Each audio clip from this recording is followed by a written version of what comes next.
Hi friends, welcome back to our channel middle class అమ్మాయి చిట్కాలు. ఎలా ఉన్నారు? అందరూ బాగున్నారా? నేను కూడా చాలా బాగున్నానండి. ఈరోజు ఈవినింగ్ స్నాక్గా ఒక ఐటెం చేద్దాం అనుకున్నాను. Very simple.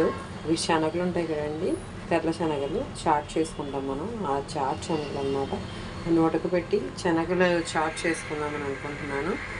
అంటే చాట్ ఉడకబెట్టి మనకి సింపుల్గా ఇవి ఉడకబెట్టేసి నేను ఆనియన్స్ కోస్తున్నాను. ఆనియన్స్ వేసుకొని చేసేసుకున్నాం సింపుల్గా. ప్రోటీన్కి ప్రోటీన్ ఉంటుంది, మనకి హెల్తీ కదా. మీకు కూడా చూపిద్దామని ఆలోచన వచ్చింది, అందుకనే వీడియో తీసి పెడుతున్నాను. ఇవి వైట్ శనగలు తెచ్చుకున్నాను. అవి మార్నింగ్ నానేసుకున్నాను ఆఫీస్కి వెళ్ళే ముందు. ఇప్పటికి ఈ సైడ్ వచ్చేసింది. నెక్స్ట్ ప్రొసీజర్ ఏంటో చూద్దాము. ఇది బాగా కడుక్కున్నానండి. కడుక్కొని ఒక గిన్నెలో తీసుకున్నాను. ఇప్పుడు కుక్కర్లో వేసేద్దాం. చూడండి ఫ్రెండ్స్, నేను ఈ గ్లాస్తో తీసుకున్నాను అనమాట. అంటే శనగలు ఈ గ్లాస్తో నానేసుకున్నాను. ఈ గ్లాస్తో నానేసుకుంటే మనకి ఈ గ్లాసున్నర నీళ్ళు పోయాలన్నమాట. ఎందుకంటే ఎక్కువ వాటర్ పోసుకుంటే ఏమైందంటే వాటరు మనకి శనగలు ఉడికిపోయిన తర్వాత ఆ వాటర్లోకి ఈ ప్రోటీన్స్ అన్నీ వెళ్ళిపోతాయి. కాబట్టి కరెక్ట్గా మనం ఏ గ్లాస్ అయితే తీసుకుంటున్నామో, లేకపోతే ఏ కప్ అయితే తీసుకుంటున్నామో దానికి మనం ఒక కప్పున్నర వాటర్ తీసుకోండి. ఇప్పుడు నేను కొంచెం పసుపు వేసుకున్నాను. పసుపు యాడ్ చేసుకున్న తర్వాత కొంచెం సాల్ట్ వేసుకున్నాను. సాల్ట్ వేసుకుంటే టేస్ట్ బాగుంటుంది. కుక్కర్ పెట్టేశాను. కుక్కర్ ఎప్పుడు మనం చిన్న మంట మీద పెట్టుకుంటే ఏ ఐటమ్ అన్నా బాగా ఉడుకుతుంది అనమాట. మనం హైలో పెట్టుకుంటే సరిగ్గా ఉడకవు. ఇప్పుడు స్టవ్ ఆన్ చేస్తున్నాం. ఈ మంట మీద, ఈ ఫ్లేమ్ మీద, లో ఫ్లేమ్లో, మరీ లో ఫ్లేమ్ కాదు, మీడియం ఫ్లేమ్లో పెట్టుకొని, ఏదైనా కుక్కర్లో పెట్టుకున్నప్పుడు మీడియం ఫ్లేమ్లో పెట్టుకొని ఉడికించుకోండి. ఇప్పుడు ఈ కుక్కర్ నుంచి మనకి ఒక 2 విజిల్స్ వస్తే సరిపోతుంది. ఆలోపు నేను 2 ఆనియన్స్ తీసుకున్నాను. పైన ఆనియన్స్తో తింటే బాగుంటుందని ఆనియన్స్ కట్ చేసుకుంటున్నాను.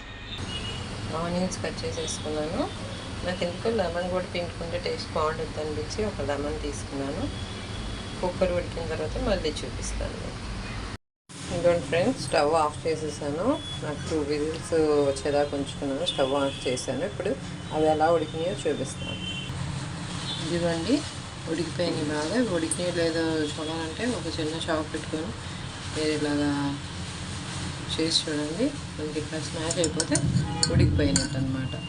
ఇప్పుడు మేకింగ్ ప్రాసెస్ చెప్తాను. చూడండి మన ప్లేట్ ఎంత కలర్ఫుల్గా ఉందో. ఇప్పుడు మనం మిక్సింగ్ చేసుకున్నాము వీటితో. చూడండి ఫ్రెండ్స్, ఇప్పుడు మనం ఇవన్నీ మిక్స్ చేసేసుకున్నాం. ఇదిగోండి ఫ్రెండ్స్, ఇప్పుడు ఆనియన్స్ మన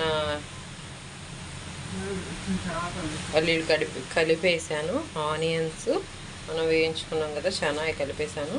ఇప్పుడు కొంచెం గరం మసాలా ఉంది కదా, గరం మసాలా కొంచెం మన టేస్ట్ కోసం, ఫ్లేవర్ కోసం యాడ్ చేసుకున్నాను.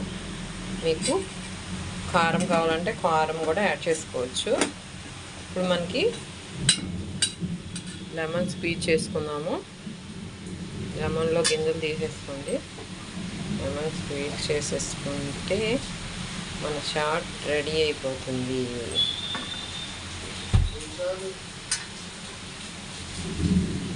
దీన్ని మనం తాలింపు కూడా పెట్టుకోవచ్చు, కానీ నేను ఆయిల్ ఎందుకు మనం అంతా హెల్తీగా చేసుకున్నప్పుడు అనిపించింది, అందుకని తాలింపు పెట్టుకోవట్లేదు. ఇలా తిన్నా మనకి స్నాక్ ఉంటుంది, హెల్తీగా ఉంటుంది. మీరు కూడా ఇలా చాలా సింపుల్గా చేసుకోవచ్చు. ఇలా మనం ఒక 2-3 అవర్స్ ముందు నానేసేసుకొని, ఇవి ఎక్కడైనా దొరుకుతాయండి చాలా, ఇవి తెచ్చుకొని నానేసుకొని ఇట్లా కొంచెం వాటర్ వేసుకొని ఉడకబెట్టేసుకొని మనం ఆనియన్స్ వేసుకొని తింటే మనకు కడుపు ఫుల్గా ఉంటుంది, డైట్ బాగుంటుంది, హెల్తీగా ఉంటుంది. ఇవి పిల్లలకు కూడా చాలా బాగా ఉంటుందండి. పిల్లలకు కూడా హెల్తీ డైటే, ఏ ప్రాబ్లం ఉండదు, అరగదు, అలాంటివి ఏముండదు. మనం ఆల్రెడీ ఉడికేసాం కాబట్టి ప్రాబ్లం ఏముండదు. ఈవినింగ్ టైం స్నాక్ కూడా చాలా ఈజీగా తీసుకోవచ్చు. మీరు కూడా ట్రై చేయండి. ఎలా ఉందనేది కమెంట్ సెక్షన్లో కమెంట్ చేయండి. మా ఛానల్ ఇది లైక్ చేయండి, షేర్ చేయండి, సబ్స్క్రైబ్ చేసుకోండి. బాయ్.